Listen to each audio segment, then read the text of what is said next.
Let's stick with the theme of selling here as we go to Stephanie Zionos' question next. Rule Breaker mailbag item number 5. I'm a longtime Rule Breaker subscriber. Stephanie writes, I've been listening to your podcast since episode 1. Thanks.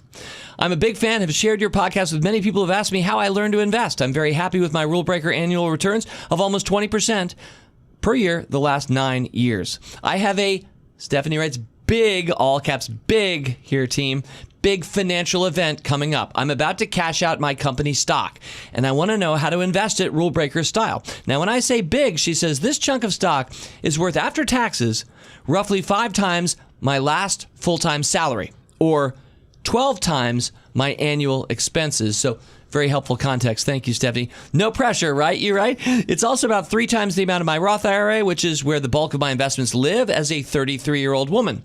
One final tidbit, I work for myself these days, so my investment account types are limited. So I'm once again looking closer to Robert for this one than Emily initially, because Robert, you're looking at this all the time. Let me just finish out her note here. Where can I invest this money? She says, just a brokerage account?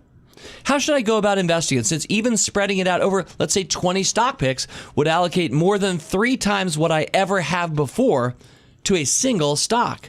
What a doozy. Thanks again for all you do at the Motley Fool. Any help would be much appreciated. Most sincerely, Stephanie.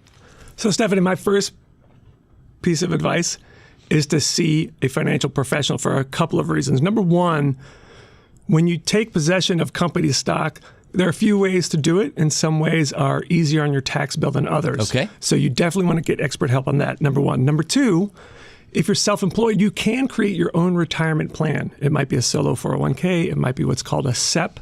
Depending on your situation, one might be better than the other. You can even create your own employer match because you employ yourself.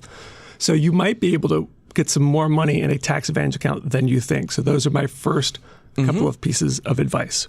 Okay, good. And then my other standard piece of financial advice that we give at the Fool is any of this money that you expect to spend in the next 2 to 3 to 4 years, for me, that's better to just kept in cash, CDs, short-term bonds. And I'll leave it at that for your expert opinion. Good. And, I will note that Stephanie, in her note, wrote a postscript saying, I know this may be more of an Answers podcast question, which indeed it is, Stephanie. But you went on to say, but I really appreciate the Rule Breaker's spin on things. So, Emily, I'm not going to put you on the spot here, but can you add a little Rule Breaker's spin here? Stephanie would like that. Sure. And coming from a Rule Breaker's mindset, I think everyone's first instinct, especially if you've been a long-term investor, is to take that money and put it into a lot of companies that you really love. We've seen a lot of new recommendations coming out on the service. I mean, there's a lot of companies that if I had a ton of extra money, 12 times my annual spending, I would love to buy.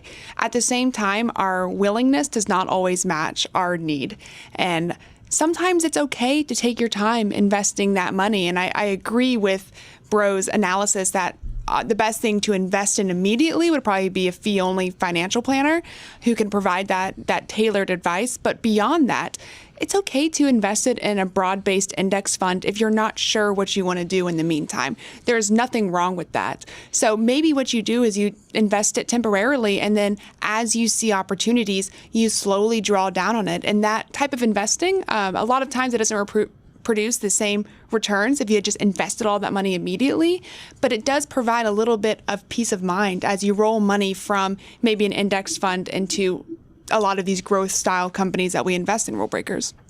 Awesome. Thank you, Robert. Thank you, Emily. I'll just add that I'm a big fan of patience as well. So, Stephanie, I think it's natural when you get a whole bunch of money, maybe more than you've ever seen all at once, to think that you have to do something. But I think I'm backing up my teammates here when I say that you really don't have to do anything.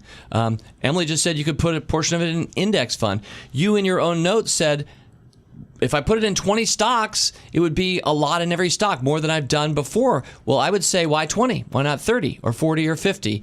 And you don't have to do 30 or 40 or 50 all at once. Certainly, the Motley Fool does have some services that are helpful. In December of last year, we did a blast-off service where we blasted at you 20 stocks that you could buy, and those stocks have done wonderfully. That was 20 all at once. So for somebody with a need like yours, you might be interested in services like that. Navigator, which is a supernova service, which is being marketed right now on our Fool.com website. If you're a member of Rule Breakers and Stock Advisor, pretty sure you're hearing about it. That would be another way to build a portfolio right now with a lump sum, the situation that you're in. But we're the first to say, make sure that you understand what you're doing. do not rush yourself. And if you took that big lump sum and decided, I'm going to divvy it up into 24 pieces, and each of the next 24 months, I'm patiently going to put 1/24 of it in something that I understand and believe in, I think you'll feel great about it. Whether the market goes up or down over that time. If the market goes down over the next 2 years, you'll be glad you didn't do it all at once. You'll be glad you spread it out. If the market goes up over the next 2 years, you'll be glad you started right away. A lot of people get paralyzed by their lump sum. So by making it a dollar cost averaging exercise, Robert, I think in a lot of cases we've helped fools reminding themselves that it's not about binary buy or sell, yes or no. It's about being incremental. Yes, I totally agree. And we've often talked about in the third strategy as well, is where you buy into a position for a third and then you gradually move in. At your age, you've got time. You're at a life stage also where you might be making decisions about cars and houses and kids and families, and you'll be happy to have some of that cash on the sideline. So really, I would say there's just no rush on it. Stephanie, thanks for listening. Thanks for writing it. Fool on. Congratulations to you at a great stage of your life. Sounds like something really special that you've earned. So that makes us all happy.